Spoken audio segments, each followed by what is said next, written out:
Chapter 5. When visitors to the provincial town complained of the dreariness and monotony of life, the inhabitants of the town, as though defending themselves, declared that it was very nice in Esser, that there was a library, a theater, a club, that they had balls, and finally, that there were clever, agreeable, and interesting families with whom one could make acquaintance. And they used to point to the family of the Turkins as the most highly cultivated and talented. This family lived in their own house in the principal street near the governor's. Ivan Petrovich Turkin himself, a stout, handsome, dark man with whiskers, used to get up amateur performances for benevolent objects and used to take the part of an elderly general and cough very amusingly.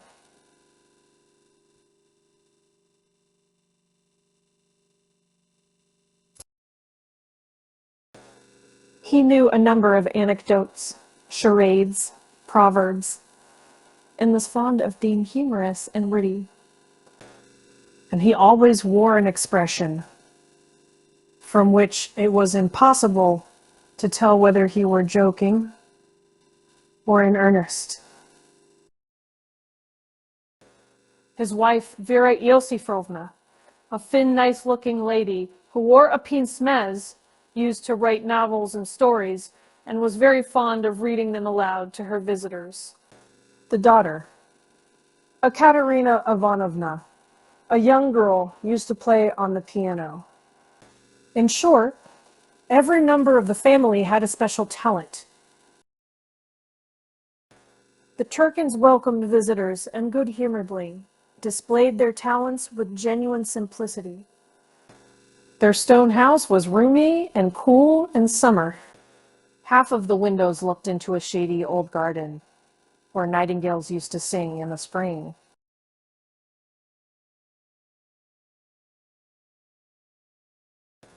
When there were visitors in the house, there was a clatter of knives in the kitchen and a smell of fried onions in the yard, and that was always a sure sign of a plentiful and savory supper to follow.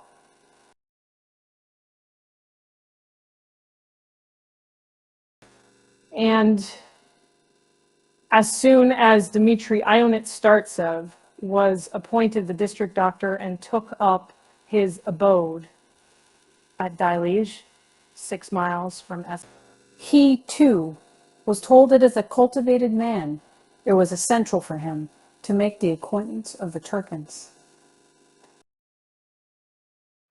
In the winter, he was introduced to Ivan Petrovich in the street. They talked about the weather, about the theater, about the cholera. An invitation followed.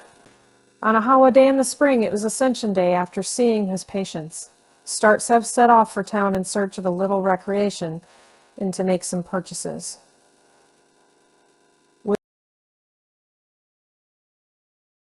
He walked in a leisurely way. He had not yet set up his carriage, humming all the time, before had drunk the tears from wife's goblet. In town, he dined, went for a walk in the gardens. Then Ivan Petrovich's invitation came into his mind, as it were, of itself, and he decided to call on the Turkins and see what sort of people they were. "How do you do, if you please?" I said Ivan Petrovich, meeting him on the steps. Delighted to see such an agreeable visitor. "Come along. I will introduce you to my better half. I tell him, Verachka," he went on, as he presented the doctor to his wife, "I tell him that he has no human right to sit at home in a hospital. He ought to devote his leisure to society. Oughtn't he, darling? Sit here, said Vera Iosifovna, making her visitor sit down beside her. You can dance attendance on me. My husband is jealous, he isn't a fellow, but we will try and behave so well that he will notice. Nothing. You spoiled chicken. Ivan Petrovich muttered tenderly, and he kissed her on the forehead. You have come just in the nick of time, he said, addressing the doctor again. My better half has written a hugest novel, and she is going to read it aloud today. Petit John, said Vera Iosifovna to her husband, dites qui l'on nous donne du sait. Startsev was introduced to a Katerina Ivanovna, a girl of 18, very much like her mother, thin and pretty. Her expression was still childish, and her figure was soft and slim. And her developed, girlish bosom, healthy and beautiful, was suggestive of spring, real spring. Then they drank tea with jam, honey, and sweetmeats, and with very nice cakes, which melted in the mouth. As the evening came on, other visitors gradually arrived, and Ivan Petrovich fixed his laughing eyes on each of them and said, How do you do, if you please? Then they all sat down in the drawing room with very serious faces, and Vera Iosifovna read her novel. It began like this. The frost was intense. The windows were wide open. From the kitchen came the clatter of knives and the smell of fried onions. It was comfortable in the soft, deep armchair. The lights had such a friendly twinkle in the twilight of the drawing room. And at the moment on a summer evening, when sounds of voices and laughter floated in from the street and whiffs of lilac from the yard.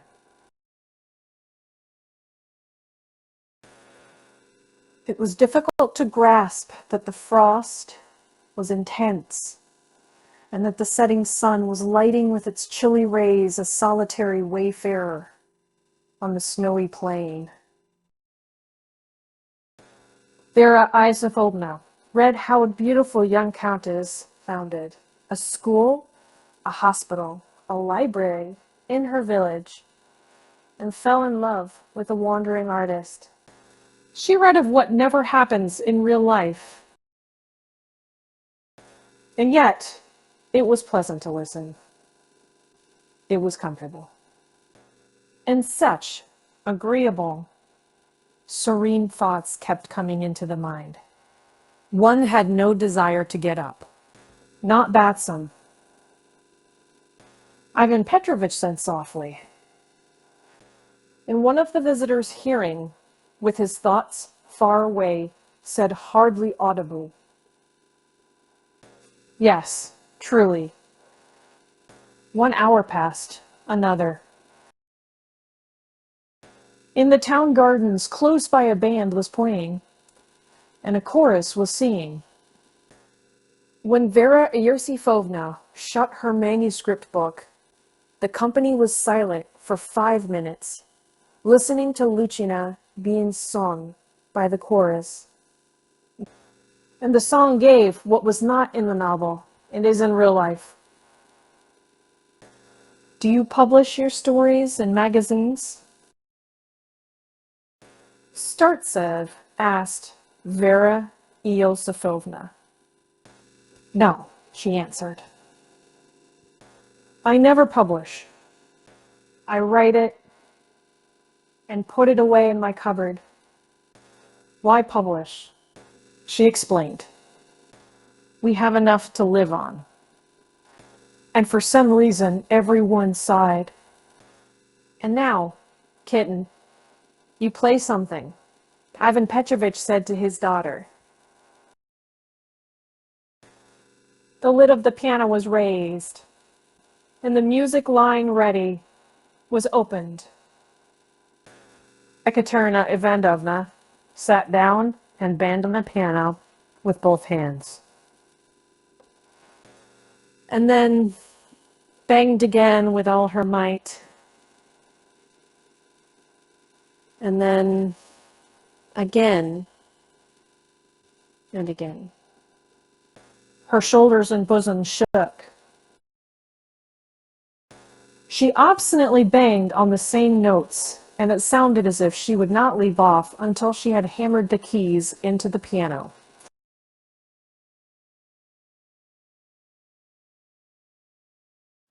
The drawing room was filled with the din.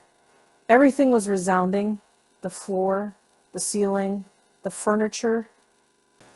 Ekaterina Ivanovna was playing a difficult passage, interesting simply on account of its difficulty, long and monotonous. And Startsev listening. Pictured stones dropping down a steep hill and going on dropping. And you wished they would leave off dropping. And at the same time, Ekaterina Ivanovna, rosy from the violent exercise, strong and vigorous, with a lock of hair falling over her forehead, attracted him very much.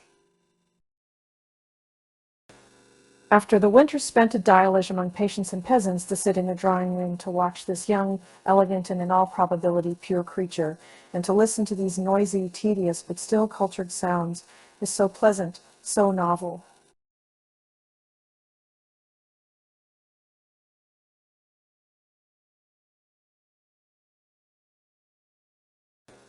Well, kitten, you have played as never before, said Ivan Petrovich, with tears in his eyes, when his daughter had finished and stood up.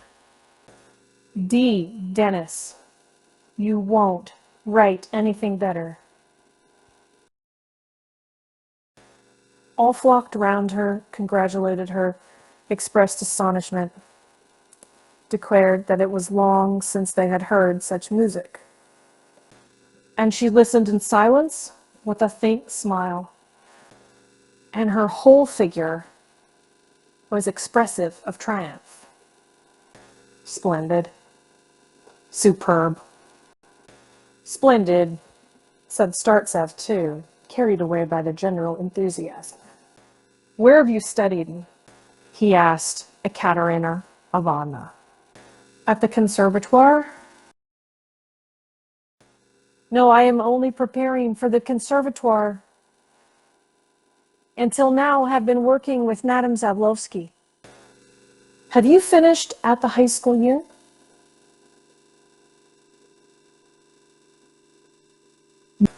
Oh, no. Vera Iosifovna answered for her. We have teachers for her at home. There might be bad influences at the high school or boarding school, you know? Well, a young girl is growing up. She ought to be under no influence but her mother's. All the same, I'm going to the conservatoire, said Ekaterina Ivanovna. No. Kitten loves her mama. Kitten won't grieve papa and mama. No, I'm going, said Ekaterina Ivanovna with playful caprice and stamping her foot. And at supper it was Ivan Petrovich who displayed his talents. Laughing only with his eyes, he told anecdotes, made epigrams, asked ridiculous riddles, and answered them himself, talking the whole time in his extraordinary language, evolved in the course of prolonged practice in witticism, and evidently now become a habit.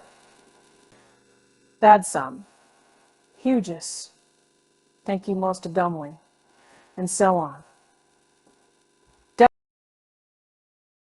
But that was not all. When the guests, replete and satisfied, trooped into the hall, looking for their coats and sticks, there bustled about them the footman, Pavlusha, or, as he was called in the family, Pava, a lad of 14, with shaven head and chubby cheeks. Come, Pavel, perform, Ivan Petrovich said to him. Pava struck an attitude, flung up his arm, and said in a tragic tone, "Unhappy woman, die."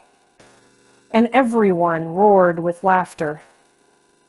It's entertaining, thought Startsev, as he went out into the street. He went to a restaurant and drank some beer, then set off to walk home to Dialosh. He walked all the way singing, "Thy voice to me so languid and caressing." On going to bed, he felt not the slightest fatigue after the 6 miles walk. On the contrary, he felt as though he could with pleasure have walked another 20. Not badsome, he thought, and laughed as he fell asleep. Chapter 6.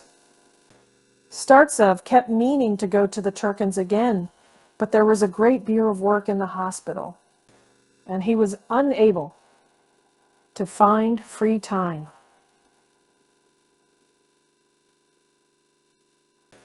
In this way, more than a year passed in work and solitude.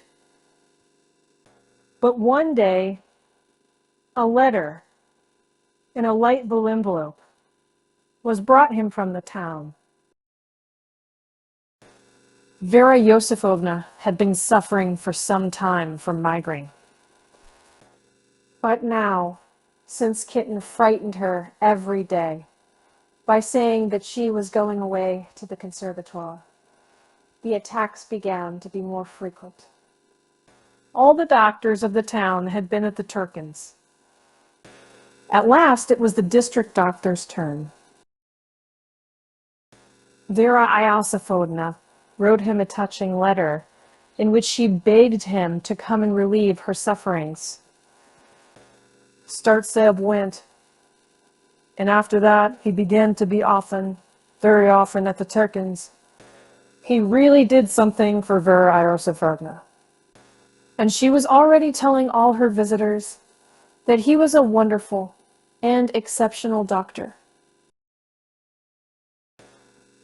But it was not for the sake of her migraine that he visited the Turkins' DOT.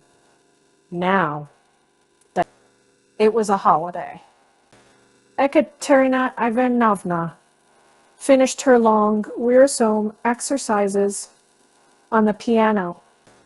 Then they sat a long time in the dining room, drinking tea, and Ivan Petrovich told some amusing story. Then there was a rain, and he had to go into the hall to welcome a guest. Startsev took advantage of the momentary commotion and whispered to Ekaterina Ivanovna in great agitation, "For God's sake, I entreat you, don't torment me. Let us go into the garden."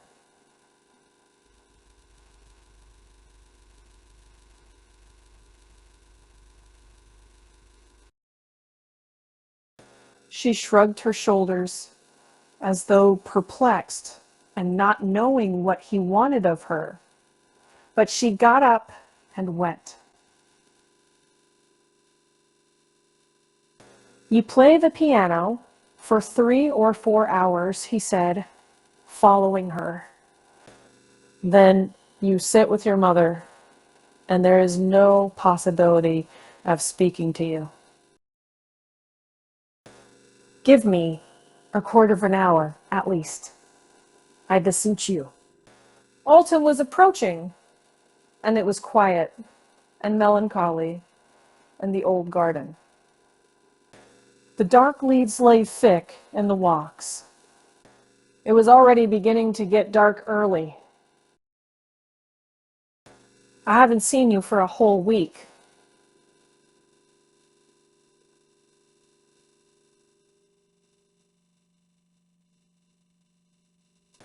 Startsev went on, and if you only knew what suffering it is. Let us sit down. Listen to me. We had a favorite place in the garden, a seat under an old spreading maple. And now they sat down on this seat. What do you want? Said Ekaterina Ivanovna Drilly in a matter-of-fact tone. I have not seen you for a whole week. I have not heard you for so long. I long passionately, a thirst for your voice. Speak. She fascinated him by her freshness, the naive expression of her eyes and cheeks, even in the way her dress hung on her. He saw something extraordinarily charming, touching in its simplicity and naive grace. And at the same time, in spite of this naive, she seemed to him intelligent and developed beyond her years. He could talk with her about literature, about art, about anything we like. Could complain to her of life, of people.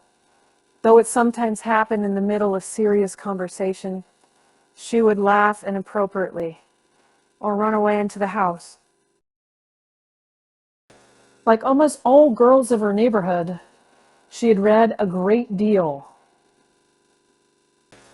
As a rule, people read very little in Scent, and at the London Library they said if it were not for the girls and the young Jews, they might as well shut up the library.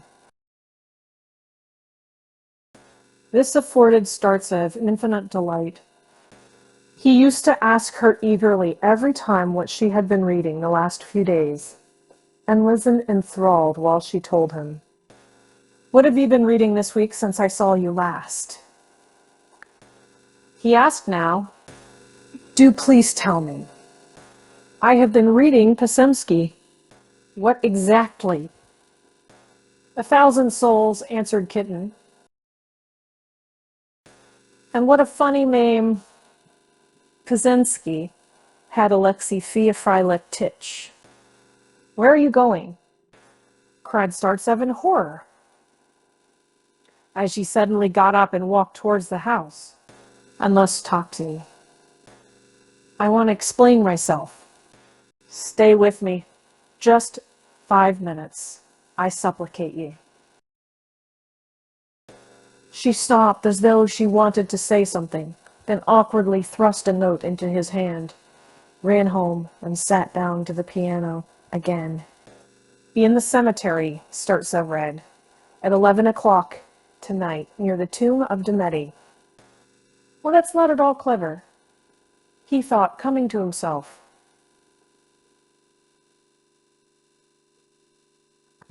Why the cemetery? What for? It was clear. Kitten was playing a prank. Who would seriously dream of making an appointment at night in the cemetery, far out of the town, when it might have been arranged in the street or in the town gardens? And was it in keeping with him, a district doctor, an intelligent, staid man, to be sighing, receiving notes, to hang about cemeteries, to do silly things that even schoolboys think ridiculous nowadays? What would this romance lead to? What would his colleagues say when they heard of it?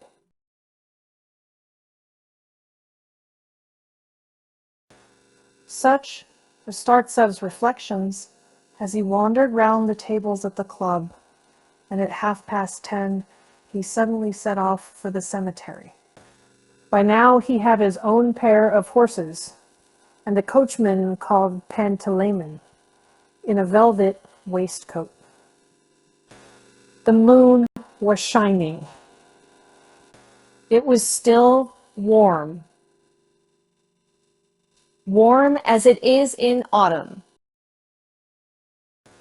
Frogs were howling in the suburb near the slaughterhouse. Startsev left his horses in one of the side streets at the end of the town and walked on foot to the cemetery. We all have our oddities, he thought. Kitten is odd too. And who knows? Perhaps she's not joking. Perhaps she will come. And he abandoned himself to this faint, vain hope, and it intoxicated him. He walked for half a mile through the fields. The cemetery showed as a dark streak in the distance, like a forest or a big garden. The wall of white stone came into sight, the gate. In the moonlight, he could read on the gate. The hour cometh. Startsev went in at the little gate. And before anything else, he saw the white crosses and monuments on both sides of the broad avenue. And the black shadows of them, and the poplars. And for a long way round, it was all white and black. And the slumbering trees bowed their branches where the white stones.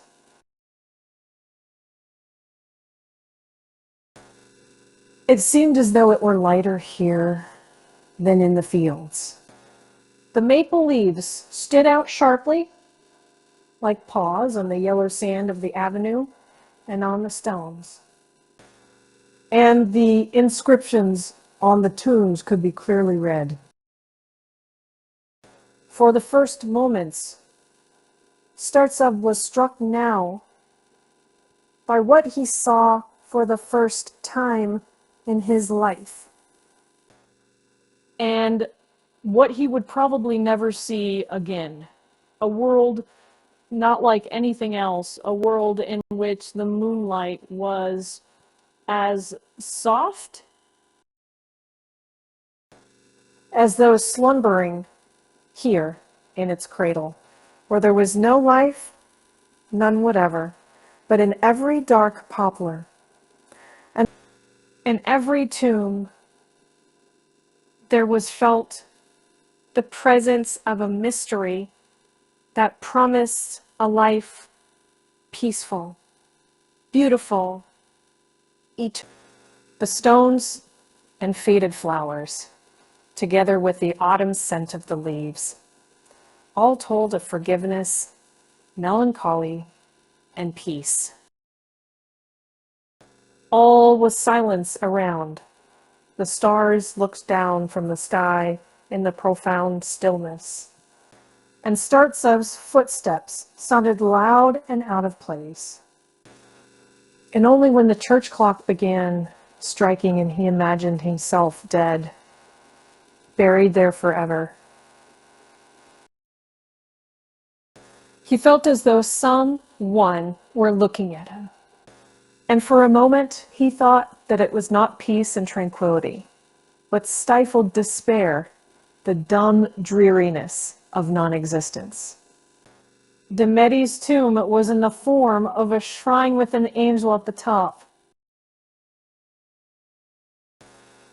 The Italian opera had once visited S, and one of the singers had died.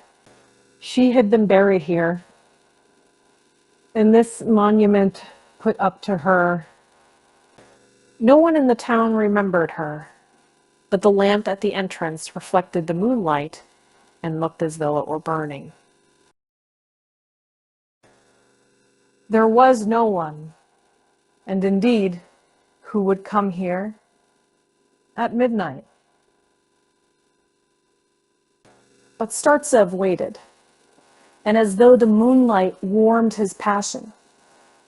He waited passionately, and in imagination pictured kisses and embraces. He sat near the monument for half an hour, then paced up and down the side avenues with his hat in his hand, waiting and thinking of the many women and girls buried in these tombs, who had been beautiful and fascinating, who had loved, at night burned with passion, yielding themselves to caresses. How wickedly Mother Nature jested at man's expense, after all. How humiliating it was to recognize it. Startsev thought this, and at the same time, he wanted to cry out that he wanted love, that he wanted to love, and he was eager for it at all costs.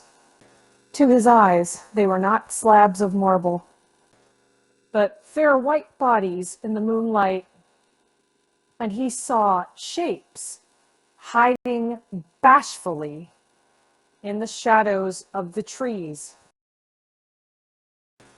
felt their warmth, and the languor was oppressive. And as though a curtain were lowered, the moon went behind a cloud, and suddenly all was darkness. Startsev could scarcely find a gate by now. It was as dark as it is on an autumn night. Then he wandered about for an hour and a half, looking for the side street in which he had left his horses. "I am tired. I can scarcely stand on my legs," he said to Panteleimon. And settling himself with relief in his carriage, he thought, "Oh, I ought not to get fat."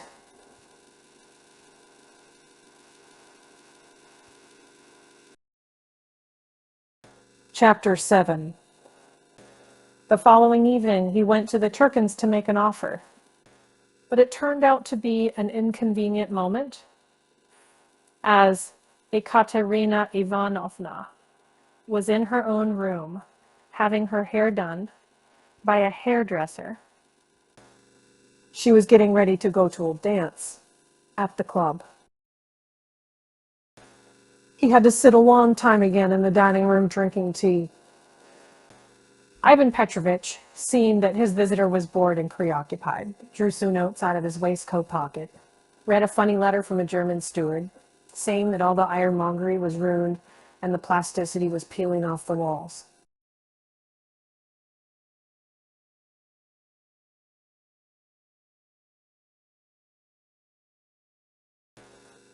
"I expect they will give a decent dowry," thought Startsev, listening absent-mindedly. After a sleepless night, he found himself in a state of stupefaction, as though he had been given something sweet and soporific to drink. There was fog in his soul, but joy and warmth, and at the same time, a sort of cold, heavy fragment of his brain was reflecting. Stop before it is too late. Is she the match for you? She is spoilt, whimsical, sleeps till 2 o'clock in the afternoon, while you are a deacon's son, a district doctor. What of it? He thought, I don't care. Besides, if you marry her, the fragment went on, then her relations will make you give up the district work and live in the town. After all, he thought, if it must be the town it must be. They will give a dowry. We can establish ourselves suitably. At last, Ekaterina Ivanovna came in, dressed for the ball, with a low neck, looking fresh and pretty. And Startsev admired her so much, and went into such ecstasies, that he could say nothing, but simply stared at her and laughed. She began saying goodbye, and he had no reason for staying now, got up, saying that it was time for him to go home. His patients were waiting for him. "Well, there's no help for that," said Ivan Petrovich. "Go, and you might take Kitten to the club on the way." It was spotting with rain. It was very dark, and they could only tell where the horses were by Pantalaimmon's husky cough. The hood of the carriage was put up. "I stand upright. You lie down right." "He lies all right," said Ivan Petrovich as he put his daughter into the carriage. They drove off. "I was at the cemetery yesterday," starts as began. "How ungenerous and merciless it was on your part." "You went to the cemetery?" "Yes, I went there and waited almost till 2 o'clock. I suffered." "Well, suffer, if you cannot understand a joke." Why? Ekaterina Ivanovna, pleased at having so cleverly taken in a man who was in love with her, and at being the object of such intense love, burst out laughing and suddenly uttered a shriek of terror at that very minute. The horses turned sharply in at the gate of the club, and the carriage almost tilted over. Startsev put his arm round Ekaterina Ivanovna's waist. In her fright, she nestled up to him, and he could not restrain himself, and passionately kissed her on the lips and on the chin, and hugged her more tightly. "That's enough," she said dryly. And a minute later, she was not in the carriage, and a policeman near the lighted entrance of the club shouted in a detestable voice to Pantalaimon, "What are you stopping for? You crow? Drive on." Startsev drove home, but soon afterwards returned. Attired in another man's dust seat, and a stiff white tie which kept sawing at his neck and trying to slip away from the collar, he was sitting at midnight in the club drawing room, and was saying with enthusiasm to Ekaterina Ivanovna, "Ah, how little people know who have never loved. It seems to me that no one has ever yet written of love truly, and I doubt whether this tender, joyful, agonizing feeling can be described. And any one who has once experienced it would not attempt to put it into words. What is the use of preliminaries and introductions? What is the use of unnecessary fine words? My love is immeasurable. I beg, I beseech you," Startsev brought out at last. "Be my wife." "Dmitri Ionitch," said Ekaterina Ivanovna with a very grave face, after a moment's thought, "Dmitri Ionitch, I am very grateful to you for the honor. I respect you." But she got up and continued standing. "But forgive me, I cannot be your wife." "Let's talk seriously. Dmitri Ionitch, you know I love art beyond everything in life. I adore music. I love it frantically. I have dedicated my whole life to it. I want to be an artist. I want fame, success, freedom, and you want me to go on living in this town, to go on living this empty, useless life, which has become insufferable to me? To become a wife? Oh no, forgive me. One must strive towards a lofty, glorious goal, and married life would put me in bondage forever. Dmitri Ivanitch, she faintly smiled as she pronounced his name. She thought of Alexei Feofilovitch. Dmitri Ivanitch, you are a good, clever, honorable man. You are better than anyone. Tears came into her eyes. I feel for you with my whole heart, but you will understand. And she turned away and went out of the drawing room to prevent herself from crying. Startsev's heart left off throbbing uneasily. Going out of the club into the street, he first of all tore off the stiff tie and drew a deep breath. He was a little ashamed, and his vanity was wounded. He had not expected a refusal, and could not believe that all his dreams, his hopes and yearnings, had led him up to such a stupid end, just as in some little play at an amateur performance.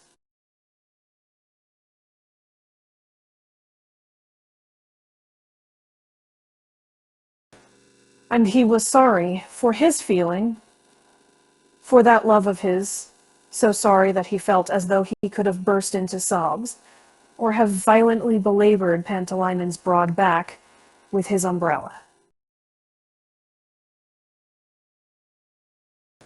For 3 days, he could not get on with anything. He could not eat nor sleep.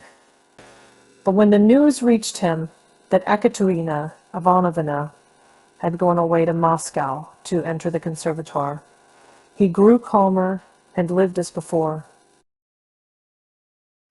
Afterwards, remembering sometimes how he had wandered about the cemetery, or how he had driven all over the town to get a dress suit, he stretched lazily and said, "What a lot of trouble, though." Chapter 8. 4 years had passed. Startsev already had a large practice in the town. Every morning, he hurriedly saw his patients at Dialoge. Then he drove in to see his town patients.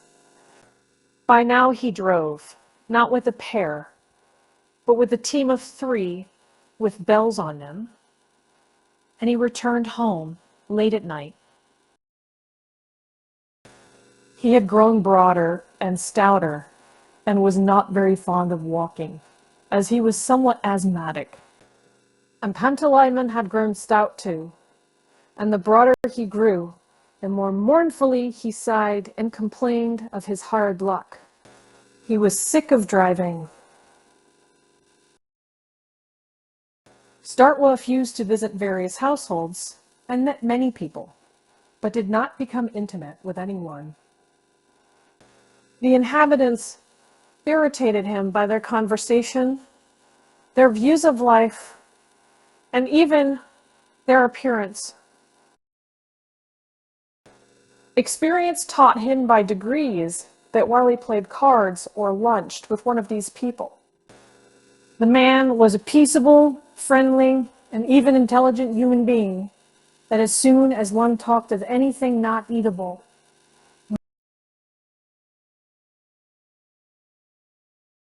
for instance, of politics or science, he would be completely at a loss, or would expound a philosophy so stupid and ill-natured that there was nothing else to do but wave one's hand in despair and go away.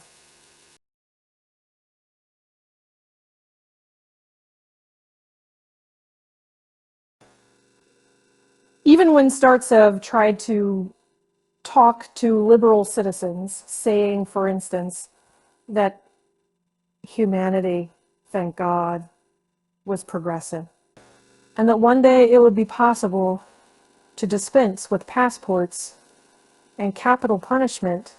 The liberal citizen would look at him askance and ask him mistrustfully. Then anyone could murder anyone he chose in the open street. And when at tea or supper, Startsev observed in company that one should work, and that one ought not to live without working. Everyone took this as a reproach and began to get angry and argue aggressively. With all that, the inhabitants did nothing, absolutely nothing, and took no interest in anything. And it was quite impossible to think of anything to say. And Startsev avoided conversation and confined himself to eating and playing vid. And when there was a family festivity in some household and he was invited to a meal, then he sat and ate in silence, looking at his plate. And everything that was said at the time was uninteresting, unjust, and stupid. He felt irritated and disturbed, but after held his tongue, and because he sat glumly silent and looked at his plate. He was nicknamed in the town the haughty Pole, though he never had been a Pole. All such entertainments as theaters and concerts he declined, but he played vint every evening for 3 hours, even jointly. He had another diversion to which he took imperceptibly, little by little. In the evening, he would take out of his pockets the notes he had gained by his practice. And sometimes there were stuffed in his pocket notes, yellow and green.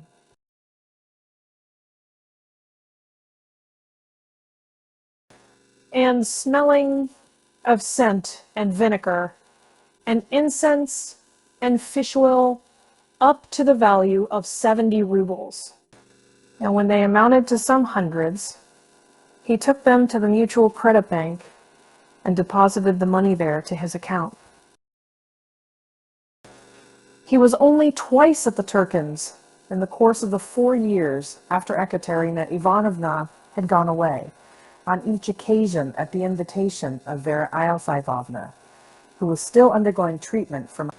Every summer, Ekaterina Ivanovna came to stay with her parents, but he did not once see her. It somehow never happened. But now, 4 years had passed. One still, warm morning, a letter was brought to the hospital. Vera Iosifovna wrote to Dmitry Ionitch that she was missing him very much and begged him to come and see them and to relieve her sufferings. And by the way, it was her birthday. Below was a postscript. I join in Mother's request. K. Startsev considered, and in the evening, he went to the Turkins. How do you do, if you please? Ivan Petrovich met him, smiling with his eyes only. Bonjour. Vera Iosifova, white-haired and looking much older, shook Startsev's hand, sighed affectedly, and said, "You don't care to pay attention to me, doctor.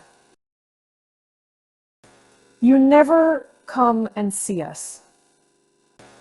I am too old for you. But now someone young has come. Perhaps she will be more fortunate. And Kitten, she had grown thinner, paler, had grown handsomer, and more graceful. But now she was Ekaterina Ivanovna, not Kitten. She had lost the freshness and look of childish naive.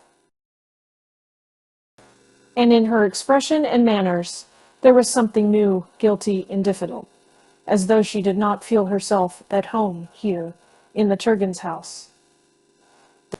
How many summers, how many winters?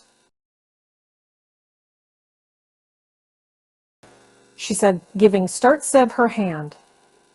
And he could see that her heart was beating with excitement. And looking at him intently and curiously, she went on.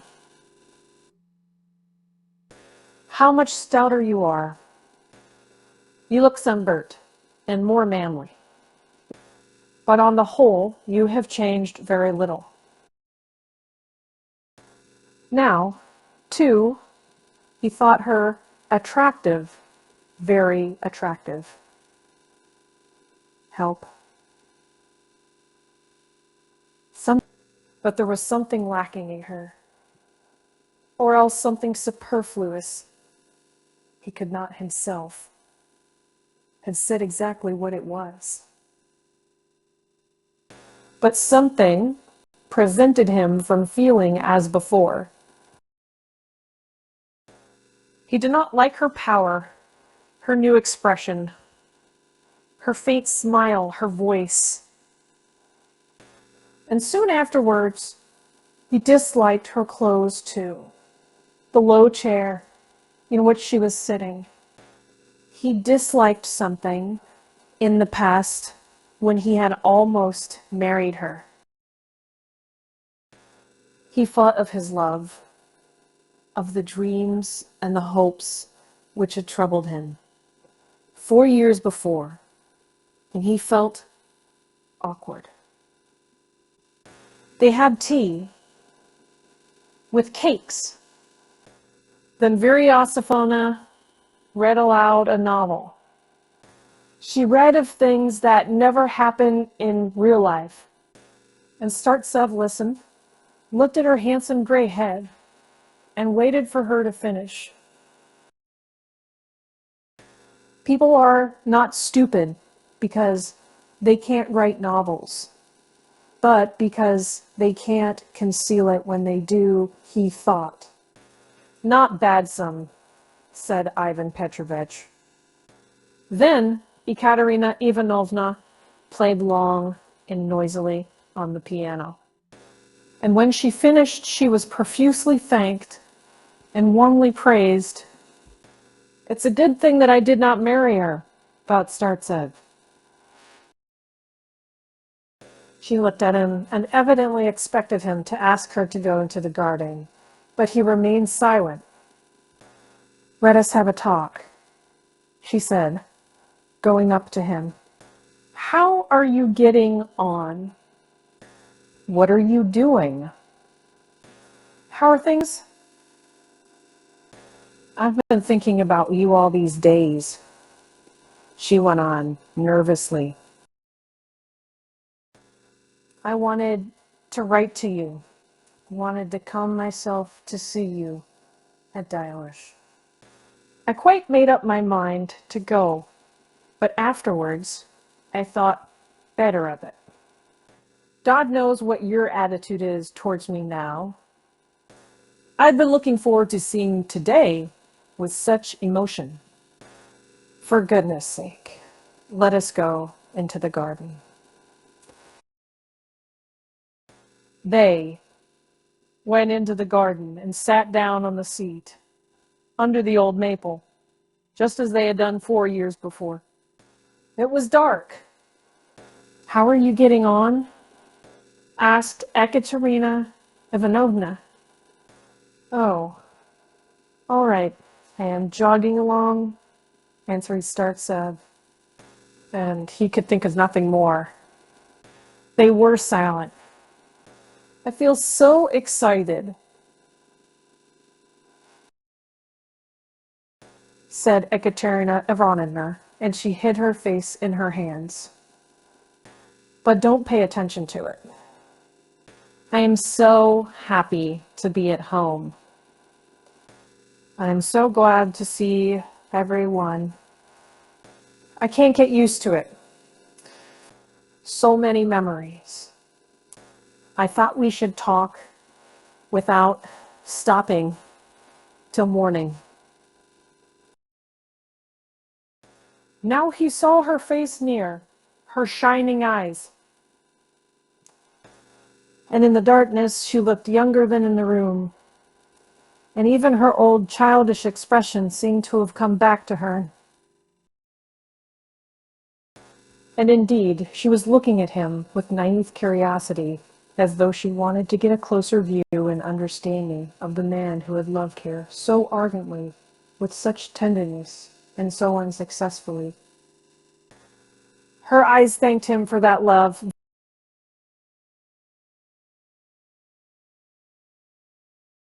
And he remembered all that had been, every minute detail. How he had wandered about the cemetery. How he had returned home in the morning, exhausted. And he suddenly felt sad and regretted the past. A warmth began glowing in his heart. Do you remember how I took you to the dance at the club? He asked. It was dark and raining then. The warmth was glowing now in his heart, and he longed to talk, to rail at life. F, he said with a sigh. You ask how I am living. How do we live here? Why, not at all. We grow old, we grow stout, we grow slack. Day after day passes. Life slips by without color, without expressions, without thoughts. In the daytime working for gain, and in the evening the club, the company of card players, alcoholic, raucous-voiced gentlemen whom I can't endure. What is there nice in it? Well, you have work a noble object in life. You used to be so fond of talking of your hospital. I was such a queer girl then. I imagined myself such a great pianist. Nowadays, all young ladies play the piano, and I played too, like everybody else, and there was nothing special about me. I am just such a pianist as my mother is an authoress. And of course I didn't understand you then, but afterwards, in Moscow, I often thought of you. I thought of no one but you. What a happiness to be a district doctor, to help the suffering, to be serving the people. What happiness. Ekaterina Ivanovna. When I thought of you in Moscow, you seemed to me so ideal, so lofty. Startsev thought of the notes he used to take out of his pockets in the evening with such pleasure. And the glow in his heart was quenched. He got up to go into the house. She took his arm. You are the best man I've known in my life, she went on. We'll see each other and talk, won't we?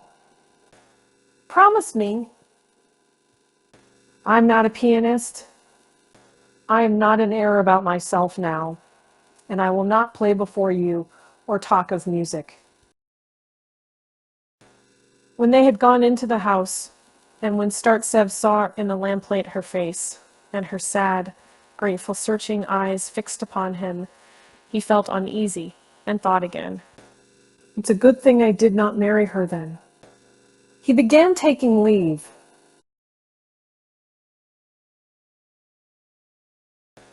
You have no human right to go before supper.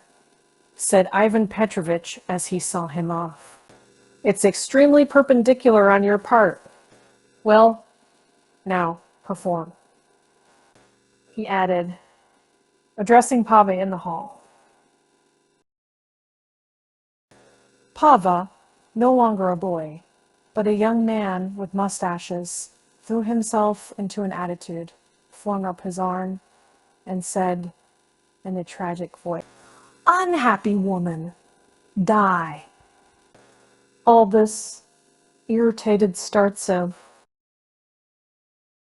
Getting into his carriage and looking at the dark house and garden, which had once been so precious and so dear, she thought of everything at once. Vera Iosifovna's novels and Kitten's noisy playing, and Ivan Petrovich's jokes and Pava's tragic posturing, and thought if the most talented people in the town were so futile, what must the town be? 3 days later, Pava brought a letter from Ekaterina Ivanovna. You don't come and see us. Why? She wrote to him, I am afraid that you have changed towards us. I am afraid, and I am terrified at the very thought of it. Reassure me. Come and tell me that everything is well.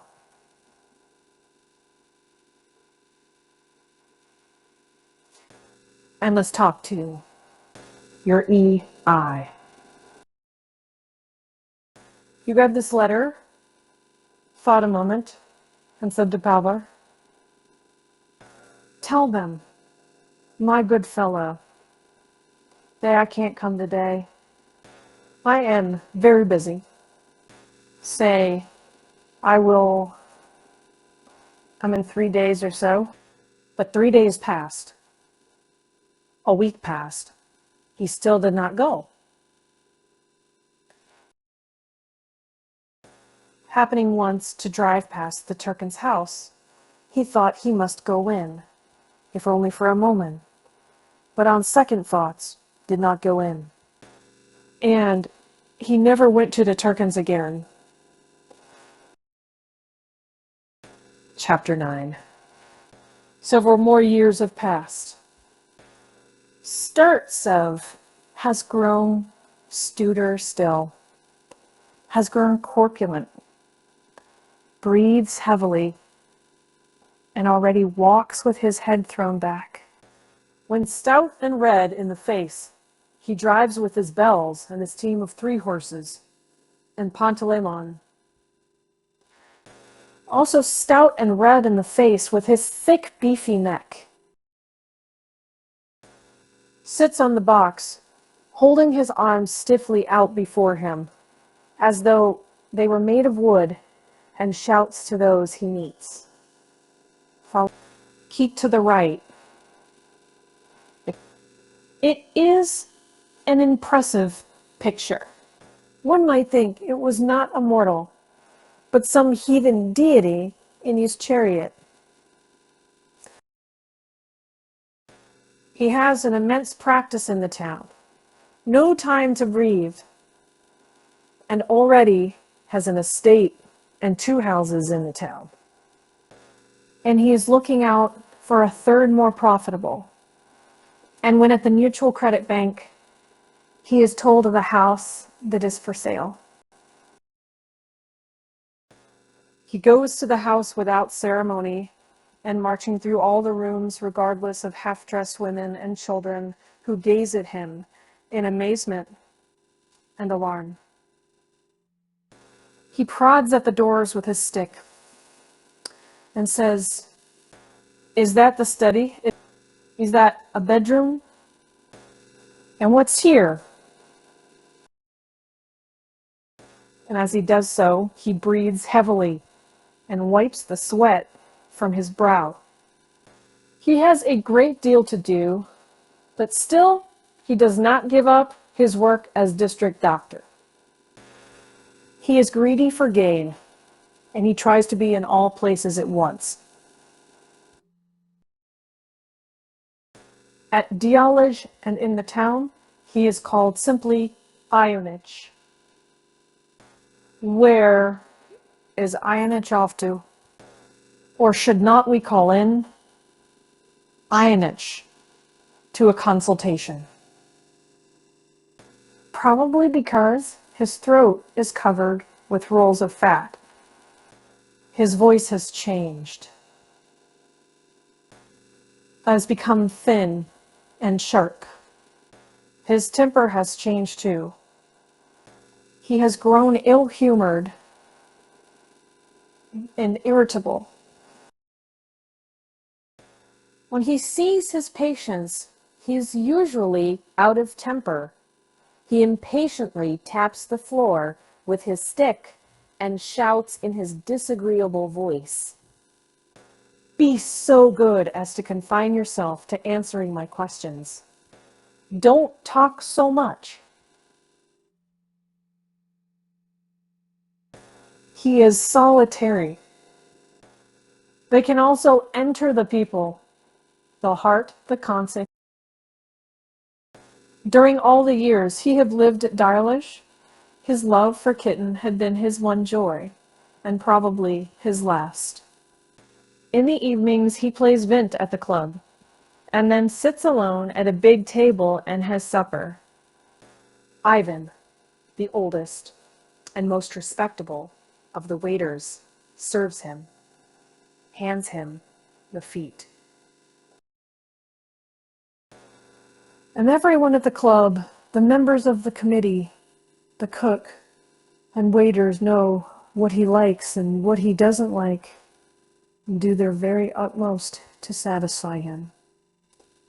Or else, he is sure to fly into a rage and bang on the floor with his stick. As he eats his supper, he turns around from time to time and puts in his spoke in some conversation. "What are you talking about?" "Huh? Whom?" And when at a neighboring table, "There is talk of the Turkins," he asks, "What Turkins are you speaking of? You mean the people whose daughter plays on the piano?" That is all that can be said about him. And the Turkins, Ivan Petrovich has grown no older. He has not changed in the least, and still makes jokes, and tells anecdotes as of old. Vera Iosifovna still reads her novels aloud to her visitors with eagerness and touching simplicity. And Kitten plays the piano for 4 hours every day. She's grown visibly older, is constantly ailing, and every autumn goes to the Crimea with her mother. When Ivan Petrovich sees them off at the station, he wipes his tears as the train starts and shouts, "Goodbye, if you please." And he waves his handkerchief. The head of the family it is, as a rule, after losing heavily at cards or after a drinking bout, when an attack of dyspepsia is setting, and that Stepan Stepanich Zhilin wakes up in an exceptionally gloomy frame of mind.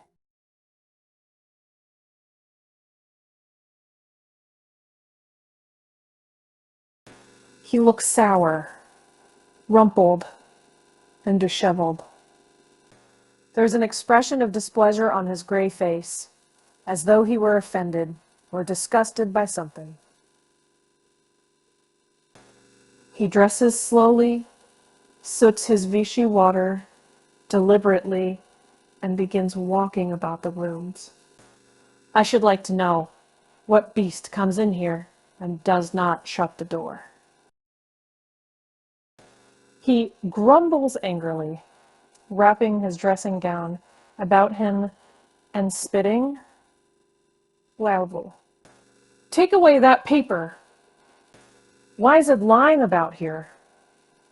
We keep 20 servants, and the place is more untidy than a pothouse. Who is that rain? Whose the devil is that? That's Anfisa, the midwife who got our Fedyer into the world, answers his wife. Always hanging about these Kajin toadies. There's no making you out, Stepan Stepanich. You asked her yourself, and now you scold. I am not scolding. I am speaking.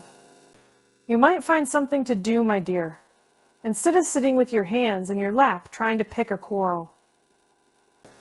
Upon my word, women are beyond my comprehension. Beyond my comprehension. How can they waste whole days doing nothing? A man works like an ox, like a bee beast, while his wife, the partner of his life, sits like a pretty doll, sits and does nothing but watch for an opportunity to quarrel with her husband by way of diversion. It's time to drop these schoolgirlish ways, my dear. You are not a schoolgirl, not a young lady. You are a wife and mother. You turn away.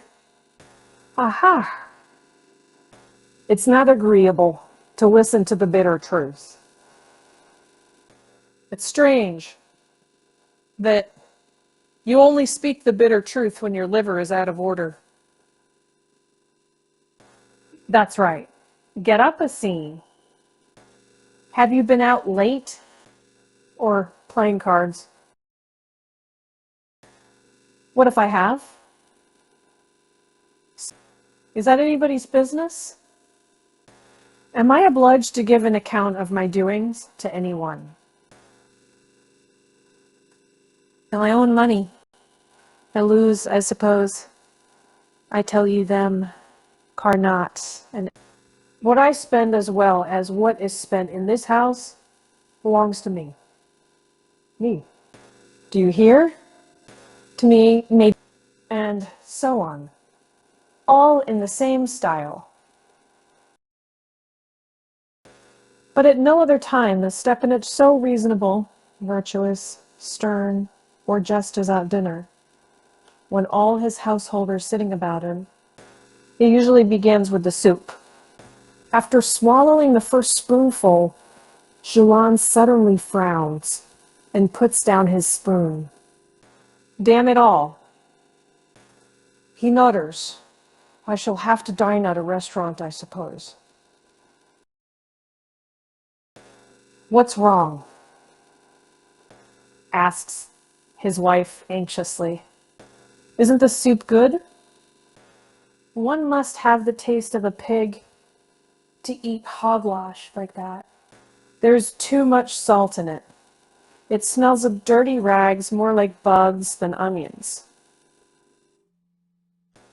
It's simply revolting. Anfisa Ivanovna, he says, addressing the midwife. Every day, I give no end of money for housekeeping. I deny myself everything, and this is what they provide for my dinner. I suppose they want me to give up the office and go into the kitchen to do the cooking myself. The soup is very good today. The governess ventures timidly. Oh, you think so? She says Jilin, looking at her angrily from under his eyelids. Everyone to his taste, of course. It must be confessed. Our tastes are very different. Varvara Vasilyevna. You, for instance, are satisfied with the behavior of this boy. Zion with a tragic gesture points to his son, Fedya. You are delighted with him, while I am disgusted. Yes. Fedya, our boy of 7, with a pale, sickly face, leaves off eating and drops his eyes. His face grows paler still. Yes, you are delighted, and I am disgusted. Which of us is right, I cannot say, but I venture to think as his father, I know my own son better than you do. Look how he's sitting. Is that the way decently brought up children sit? Sit properly. Fedya tilts his chin up, cranes his neck, and fancies that he is holding himself better. Tears come into his eyes. Eat your dinner. Hold your spoon properly. You wait. I'll show you, you horrid boy. Don't dare to whimper. Look straight at me. Fedya tries to look straight at him, but his face is quivering, and his eyes fill with tears. You cry? You are naughty, and then you cry. Stand in the corner. You beast. But let him have his dinner first. His wife intervenes. No dinner for him. Such rascals. Don't deserve dinner.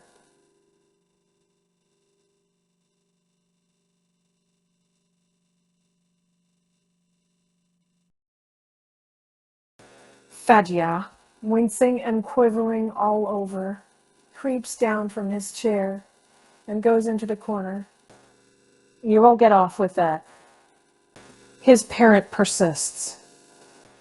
If nobody else cares to look after your bringing up. So be it. I must begin. I won't let you be naughty and cry at dinner, my lad. Idiot. You must do your duty. Do you understand? Do your duty. Your father works and you must work too. No one must eat the bread of idleness. You must be a man. A man! For God's sake, leave off, says his wife in French. Don't nag at us, before outsiders, at least. The old woman is all ears, and now, thanks to her, all the town will hear of it. I am not afraid of outsiders, answers Jiren in Russian. Anfisa Ivanovna sees that I am speaking the truth. Why do you think I ought to be pleased with the boy? You know what he cost me? Do you know, your nasty boy, what you cost me? Or do you imagine that I coin money?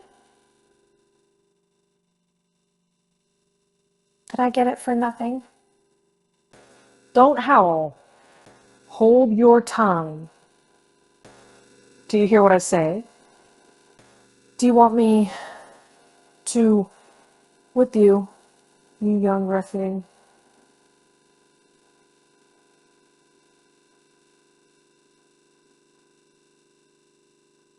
Fedya wails aloud and begins to sob.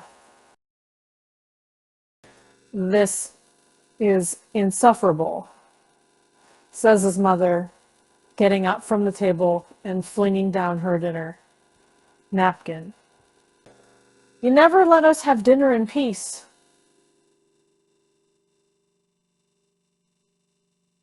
Your bread sticks in my throat. And putting her handkerchief to her eyes, she walks out of the dining room. Now she is offended, grumbles. Chewin, with a forced smile. She's been spoilt. That's how it is. Anfisa Ivanovna, no one likes to hear the truth nowadays. It's all my fault, it seems. Several minutes of silence follow. Jilan looks round at the plates, and noticing that no one has yet touched their soup, heaves a deep sigh, and stares at the flushed and uneasy face of the governess. "Why don't you eat, Varvara Vasilievna?" he asks. "Offended, I suppose." "I see. You don't like to be told the truth. You must forgive me. It's my nature. I can't be a hypocrite. I always blurt out the plain truth. A sigh. But I notice that my presence is unwelcome.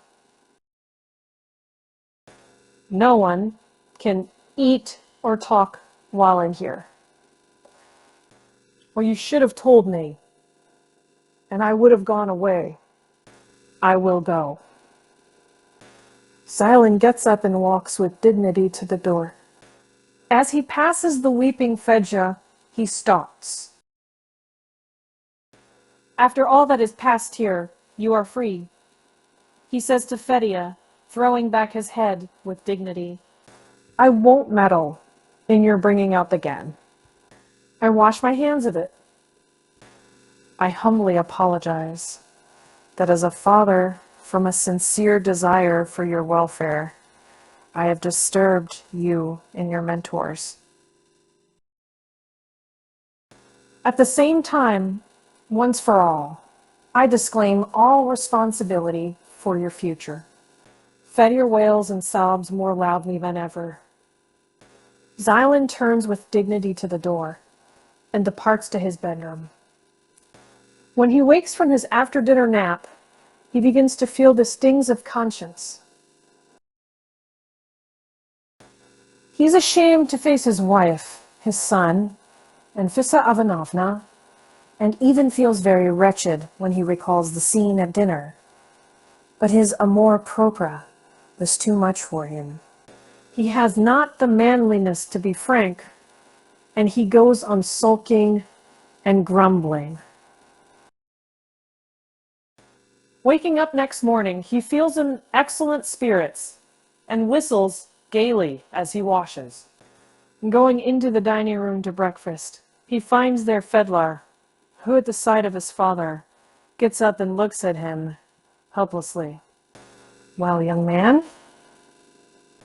Zoe greets him good-humoredly, sitting down to the table. "What have you got to tell me, young man? Are you all right? Well, come, Chubby, give your father a kiss." With a pale, grave face, Fedya goes up to his father and touches his cheek with his quivering lips, then walks away and sits down in his place without a word. The Black Monk. Chapter 10. Andrei Vasilich Kovrim, who held a master's degree at the university, had exhausted himself and had upset his nose. He did not send for a doctor, but casually over a bottle of wine. He spoke to a friend who was a doctor, and the latter advised him to spend the spring and summer in the country. Very opportunely, a long letter came from Tanya Posadsky, who asked him to come and stay with them at Borisovka. And he made up his mind, and he really must go. To begin with, that was in April. He went to his own home, Kovrinka, and there spent 3 weeks in solitude then, as soon as the roads were in good condition. He set off, driving in a carriage, to visit Posadsky, his former guardian, who had brought him up and was a horticulturist, well known all over Russia. The distance from Kovrinka to Borisovka was reckoned only a little over 50 miles. To drive along a soft road in May in a comfortable carriage with springs was a real pleasure. The Ziltsky had an immense house with columns and lions, off which the stucco was peeling, and with the footman in swallowtails at the entrance. The old park, laid out in the English style, gloomy and severe, stretched for almost 3/4 of a mile to the river. And there ended in a steep, precipitous clay bank.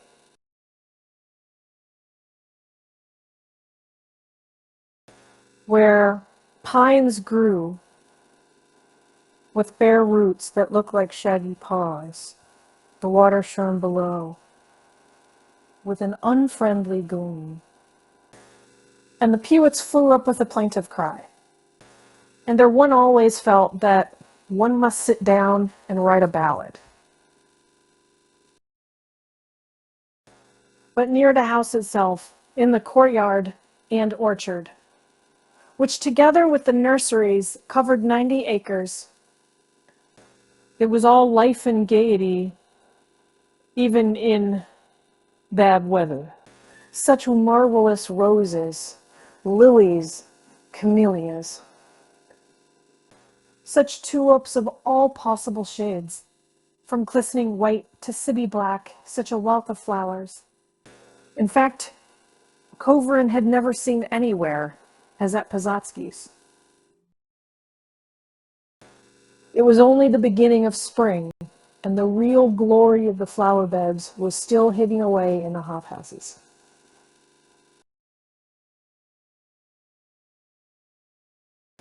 But even the flowers along the avenues, and here and there in the flower beds, were enough to make one feel, as one walked about the garden, as though one were in a realm of tender colors, especially in the early morning, when the dew was glistening on every petal. What was the decorative part of the garden, and what Pozotsky contemptuously spoke of as rubbish, had at one time in his childhood given Kovarin an impression of fairyland. Every sort of caprice of elaborate monstrosity and mockery at nature was here. There were espaliers of fruit trees, a pear tree in the shape of a pyramidal poplar, apherical oaks and lime trees, an apple tree in the shape of an umbrella, plum trees, trained into arches, crests, candelabra, and even into the number 1862, the year when Pozotsky first took up horticulture, one came across two lovely, graceful trees with strong, straight stems like palms.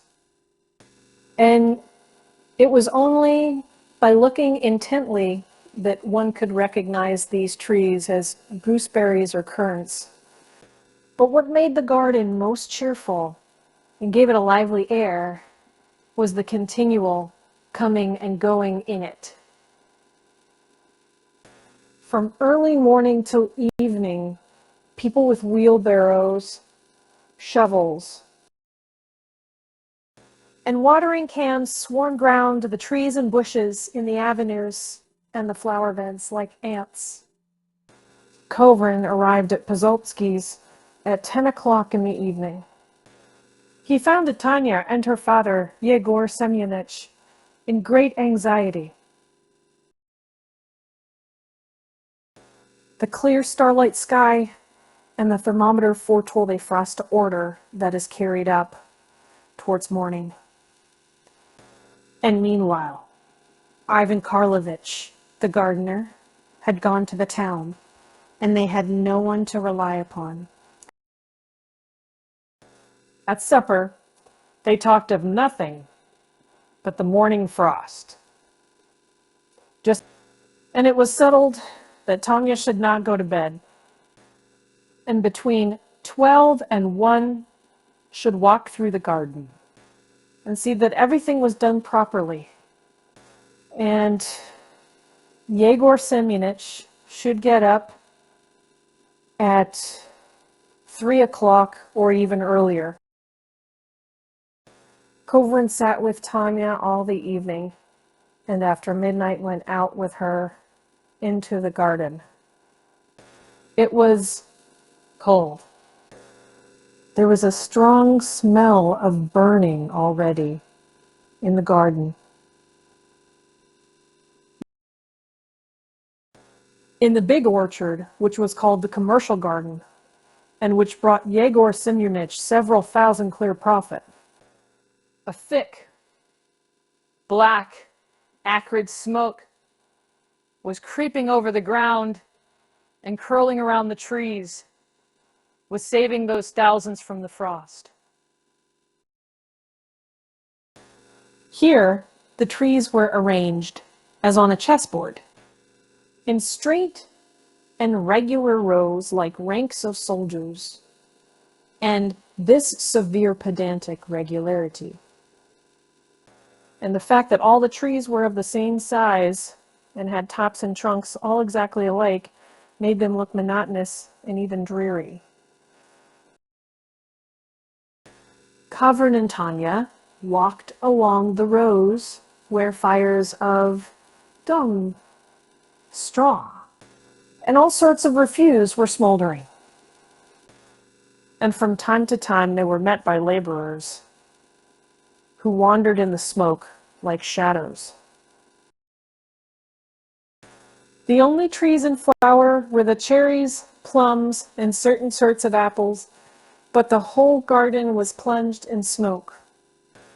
And it was only near the nurseries that Kovrin could breathe freely.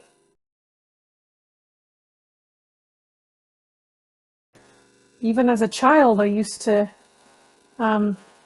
sneeze from the smoke here, he said, shrugging his shoulders. But to this day, I don't understand how smoke can keep off frost. Smoke takes the place of clouds when there are none, answered Tanya. And what do you want clouds for? In overcast and cloudy weather, there is no frost. You don't say so. He laughed and took her arm. Her broad, very earnest face, chilled with the frost, with her delicate black eyebrows, the turned-up collar of her coat, which prevented her moving her head freely, and the whole of her thin, graceful figure, with her skirts tucked up on account of the dew, touched him. Good heavens!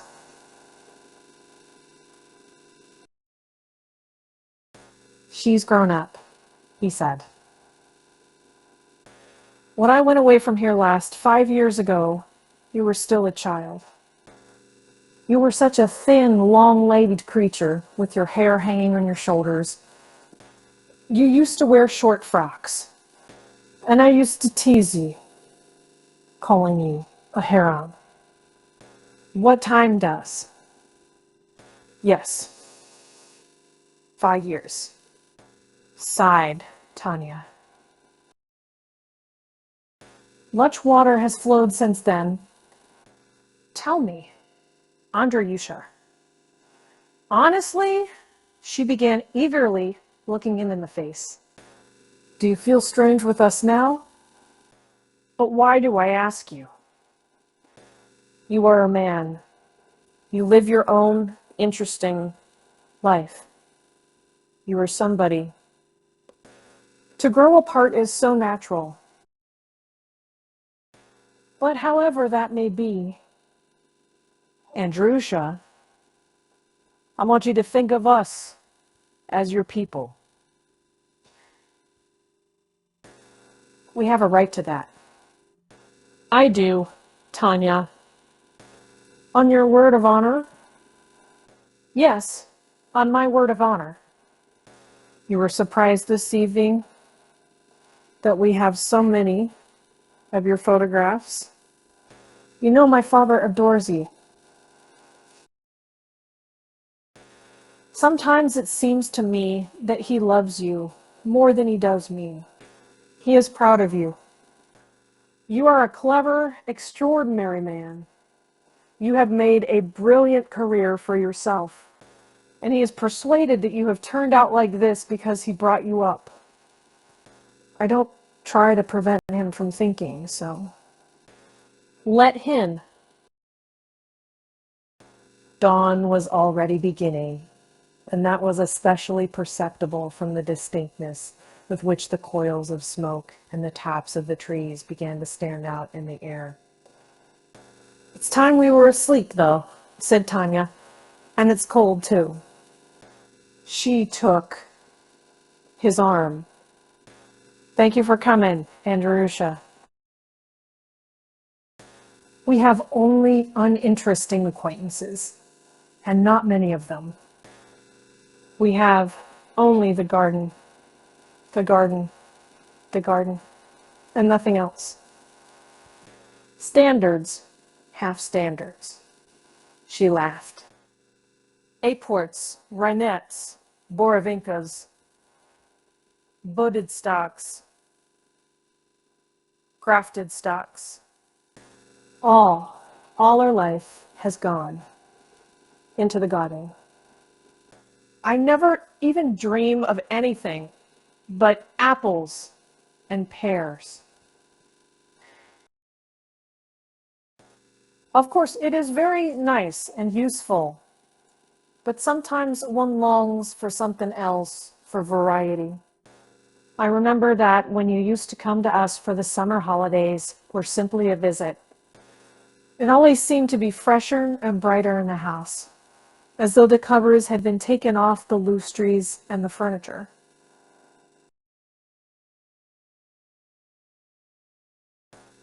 I was only a little girl then, but yet I understood it.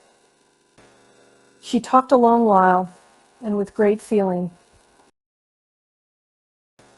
For some reason, the idea came into his head that in the course of the summer, he might grow fond of this little, weak, talkative creature, might be carried away and fall in love. In their position, it was so possible and natural.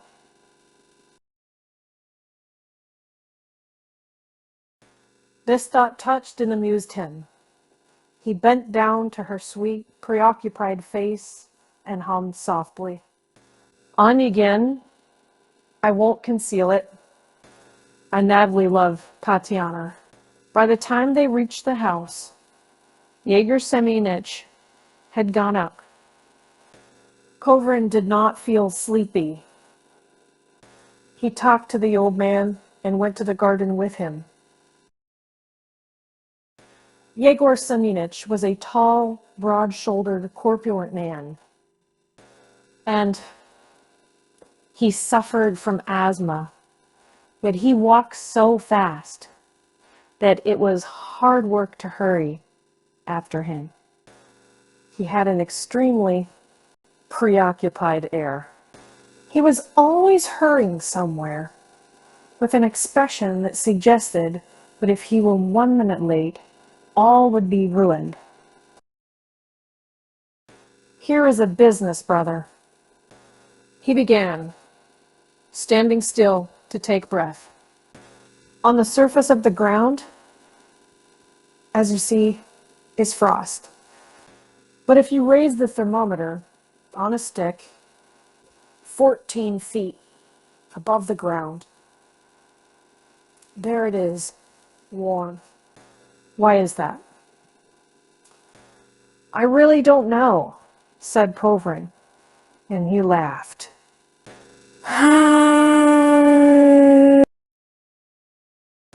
One can't know everything, of course. However large the intellect may be, you can't find room for everything in it. I suppose you still go in chiefly for philosophy. Yes, a lecture in psychology. I'm working at philosophy in general. And it does not bore you? On the contrary, it's all I live for. Well, God bless you.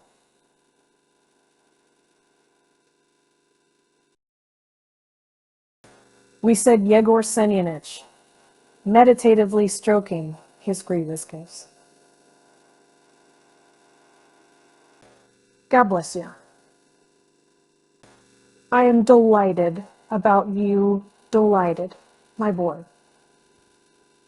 But suddenly, he listened and with a terrible face ran off and quickly disappeared behind the trees in a cloud of smoke. Who tied this horse to an apple tree? Kovrin heard his despairing, heart-rending cry. Who is the low scoundrel who has dared to tie this horse to an apple tree? My God, my God. They have ruined everything. They have spoilt everything. They have done everything filthy, horrible, and abominable. The orchard's done for. The orchard's ruined. Oh my God. When he came back to covering, his face looked exhausted and mortified.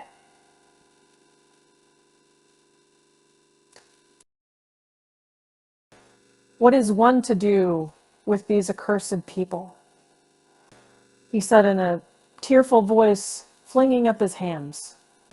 Stiopka was carting down that night and tied the horse to an apple tree. He twisted the reins round it, the rascal, as tightly as he could, so that the bark is rubbed off in 3 places.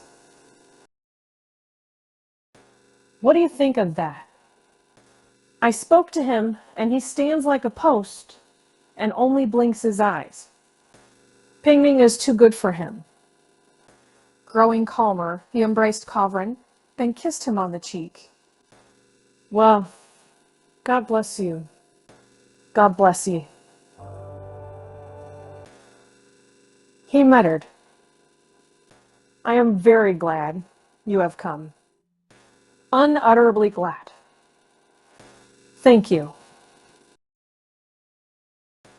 Then, with the same rapid step and preoccupied face, he made the round of the whole garden and showed his former ward all his greenhouses and hothouses.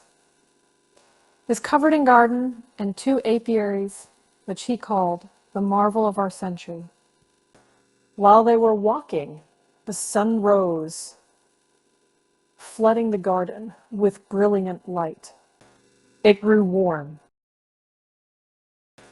Foreseeing a long, bright, cheerful day, Kovrin recollected that it was only the beginning of May,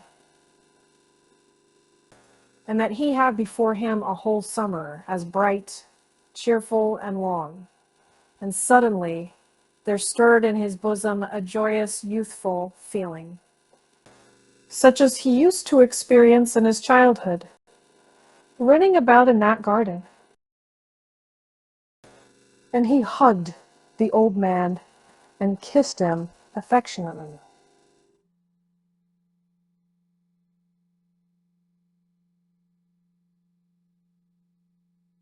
Both of them, feeling touched, went indoors and drank tea out of old-fashioned china cups, with cream and satisfying crendels made with milk and eggs. And these trifles reminded Kovrin again of his childhood and boyhood. The delightful present was blended with the impressions of the past that stirred within him. There was a tightness at his heart, yet he was happy. He waited till Tanya was awake and had coffee with her, went for a walk, then went to his room and sat down to work. He read attentively, making notes, and from time to time raised his eyes to look out at the open windows or at the fresh, still dewy flowers in the vases on the table. And again he dropped his eyes to his book, and it seemed to him as though every vein in his body was quivering and fluttering with pleasure.